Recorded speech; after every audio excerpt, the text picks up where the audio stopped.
আমার তো মনে হয় সবাই সবার বন্ধু বান্ধবদের সাথে এই জিনিসটা করেই থাকে। কারোর বার্থডে হলেই তাকে হ্যাপি বার্থডে উইশ করে সে থ্যাংক ইউ বললো কি না বললো আমরা কিন্তু আগেই বলি এ ভাই খাওয়া। আমার বার্থডেতেও এইটা কিন্তু হয়েছিল, বাট একটু অন্যরকম। সৌগত আমাকে যখনই হ্যাপি বার্থডে বলে উইশ করেছিল আমি থ্যাংক ইউ না বলে আগে বলেছিলাম খাওয়াও। তো সেই মতো আমরা বার্থডে উপলক্ষে এক রাতের জন্য বড়লোক সেজে চলে গেছিলাম একটা বড়লোকি রেস্টুরেন্টে। আরে রেস্টুরেন্ট তো পরে দেখবে, আগে রাস্তাটা দেখো, রাস্তাটাও যেন একদম বড়লোকি রাস্তা। চারিদিকে বড় বড় বিল্ডিং আর মাঝখানে মাখনের মতো রাস্তা, সাই সাই করে গাড়ি চলে। তো বার্থডের খাওয়া খেতে আমরা চলে গেছিলাম এই যে মাইন্ড স্পেস সোশ্যাল বলে একটা জায়গা। আর এত সুন্দর একটা জায়গায় এসে একটু স্টাইল মেরে ভিডিও তো তুলতেই হবে, অমনি আমি লেগে পড়েছি আমার কাজে। আর এই মাইন্ড স্পেস সোশ্যালের শুনেছি নাকি সারা ভারত জুড়ে প্রচুর প্রচুর প্রচুর কি যেন মামলেট না অমলেট কি যেন বলে, ও হ্যাঁ মনে পড়েছে, আউটলেট আছে। তা ভেতরে ঢুকতেই তো চারিদিকে এত রেড লাইট দেখে আমার যেন মনে হচ্ছিল কোনো এক রেড লাইট এরিয়াতে চলে এসেছি। তারপর আবার এখানেও একটু হেঁটে চলে ভিডিও করে ঢুকে গেলাম ভেতরে। চলো এবার তোমাদেরকে আমি ভেতরের অ্যাম্বিয়েন্সটা দেখাই, পুরো একদম চুমু অ্যাম্বিয়েন্স যাকে বলে। গিয়ে দেখি ও বাবা, তুমি এখানে রাধা কৃষ্ণের মতো দুলে দুলেও খাবার খেতে পারবে। আমি তো এরকম ফার্স্ট টাইম দেখলাম, এরকম দুলে দুলে খেলে তো চামচ একবার মুখে ঢুকবে একবার বেরোবে, ঢুকবে একবার বেরোবে। তারপর বুঝলাম এটা নামেই দামি রেস্টুরেন্ট। দেখেছো এর ছাদও নেই, খোলা আকাশের নিচে কতগুলো চেয়ার টেবিল দোলনা পেতে রেখে দিয়েছে, হয়ে গেছে একটা রেস্টুরেন্ট। আবার রেস্টুরেন্টের মধ্যেই নদী তৈরি করে তার উপর দিয়ে ব্রিজ দিয়ে দিয়েছে। প্রথমেই তো চারিদিকটা আমরা একটু ঘুরে ঘুরে দেখে নিলাম যে কোথায় কি আছে না আছে। তারপর কি হয়েছে শোনো, আমরা তো বাবা গরিব মানুষ, অত শত বুঝি না। ওয়েটারকে ডাকলাম খাবার অর্ডার দেবো তাই, কিন্তু খাবার অর্ডার দেবোটা কি করে, আমরা তো মেনু কার্ডই খুঁজে পাচ্ছি না। তারপরে এই সামনে যে কিউআর কোডটাকে দেখছি ওটাকে স্ক্যান করলে নাকি আমরা মেনু কার্ড দেখতে পাবো। তাহলে বুঝতেই পারছো কেন বড়লোকি রেস্টুরেন্ট বললাম। তোমার কাছে যদি স্মার্টফোন না থাকে তুমি কিন্তু এখানে খাবার অর্ডার করতে পারবে না। যাই হোক, এত খাটাখাটনির পর মোবাইল থেকে মেনু কার্ড বার করে, মেনু কার্ড দেখে তো আমার চোখ গেছে কপালে উঠে। খাবারের নামগুলো দেখে তো আমি বুঝেই উঠতে পারছি না কোনটা কি খাবার লেখা। বললাম যাই হোক বাবা, ও বুঝে নিক গিয়ে কি অর্ডার করবে না করবে, আমি একটু ভিডিও তো করি, সবাইকে দেখাতে হবে না আমরা এখানে এসেছি। তারপর বিরাট নাম দিয়ে কিছু একটা প্ল্যাটার লেখা ছিল, সবাই নাকি এখানে আসলে এটাই অর্ডার করে, বিশাল রিভিউ। এটাই অর্ডার করলাম আমরাও, ভাবলাম কি বিদেশি খাবারই না আসবে। তারপর দেখি ও বাবা, আমরা যা খাই রাস্তার ফুটপাত থেকে এত দেখি তাই। এই দুটো মাশরুম দিয়েছে, মাশরুমগুলোকে একটু পুড়িয়ে ওর ভেতরে চিজ ভরে দিয়েছে, হয়ে গেল চিজি মাশরুম কাবাব।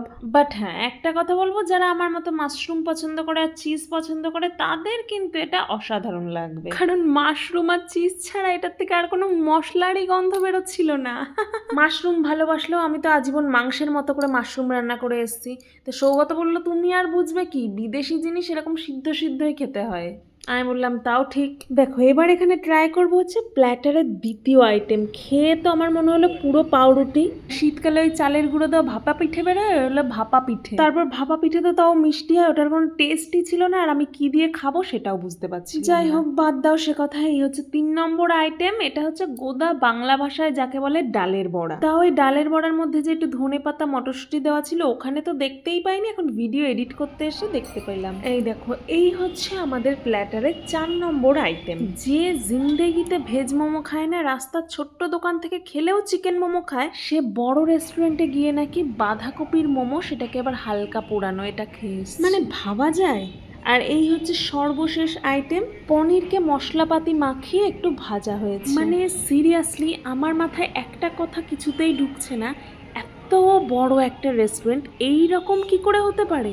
একেতে তো মাথার উপরে ছাদ নেই, তারপর লাইটও নেই, যেটুকুনি আলো আমার ভিডিওতে দেখতে পাচ্ছ সব ফ্ল্যাশের কামাল। এবার ধরো খেতে খেতে উপর থেকে একটা পাখি পটি করে দিল, কিংবা একটা পোকা উড়ে এসে বসলো, আমাকে তো তাই খেয়ে বাড়ি চলে আসতে হবে। তো ওইটুকুনি হাবিজাবি খেয়ে তো পেট ভরেনি। আমাদের রেস্টুরেন্টে গেলেই কোথায় বিরিয়ানি ফ্রাইড রাইস খাওয়া অভ্যাস, আর ওই সব খেয়ে কি আর পেট ভরে, তাই আবার এটা অর্ডার করতে হলো। এটার নাম কিন্তু আমার ভালো মনে আছে, এটার নাম ছিল ক্রিসপি মাটন সসেজ রোল। ভেবেছিলাম মাটন রোল তাও আবার ক্রিসপি, খেয়ে দেখা যাক। এটা যে প্লেটের পাশে কিছুটা আলুর চিপস দিয়ে দিয়ে সেটাকে ক্রিসপি বলবে, সে আর কে জানতো। আর জলের দাম নাকি 69 টাকা। আমি বললাম জল খাবো না, কিন্তু গলা তো ভেজাতে হবে, তাই অর্ডার করেছিলাম একটা মইতো। আর এটার জন্য ওদের গ্লাস জোটেনি, সেই ঘিয়ের কোটো হয় না কাঁচের, ওই ঘিয়ের কোটোর মধ্যে পাইপ লাগিয়ে দিয়ে দিয়েছিল। আর চেয়ার টেবিলগুলো, এটা তো বোধহয় আমার ভিডিও কিংবা ছবি দেখেই বুঝতে পেরেছে, হেব্রো খেব্রো ডেব্রো কাঠ দিয়ে তৈরি, সেগুলোকে সমানও করতে পারে। মানে জাস্ট একবার ভাবো,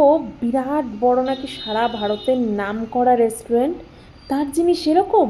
ঘিয়ের কোটোতে দিল জল, চেয়ার টেবিল রং করা নেই, হেবড়ো খেবড়ো ডেবড়ো, তারপর আবার মাথার উপরে ছাদ নেই, আবার লাইটও নেই। অনলাইনে অর্ডার করে শুধু ওয়েটারগুলো খাবার এসে আমাদেরকে দিয়ে গেল, টাকাও পেমেন্ট করে দিলাম আমরা অনলাইনে।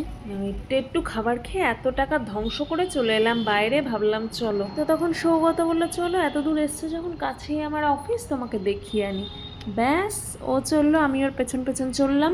যাই হোক, একটা কথা মানতেই হবে, রেস্টুরেন্ট অন্ধকার আর যাই হোক না কেন, খাবারগুলো ছিল একেবারে টপ লেভেলের। রেস্টুরেন্টে গিয়ে অনেক সময় কি হয় যে এই খাবারটা ভালো লাগছে তো আরেকটা খাবার ভালো লাগছে না, বাট এইটুকুনি স্বীকার করতেই হবে যে এখানে যে কটা খাবার খেয়েছি সব কটা আমাদের ভালো লেগেছে। এখন বুঝতে পারছি ফেমাস হয়েছে যখন, কিছু তো একটা ব্যাপার আছে। যাই হোক, ওখান থেকে বেরিয়েই তো আমরা সোজা চললাম ওর অফিস দেখতে। মনে তো একটা সেই লেভেলের আনন্দ, যেটা আমি এতদিন ভিডিও কলে দেখেছি সেটা নাকি আমি সামনাসামনি ওর সাথে দেখব।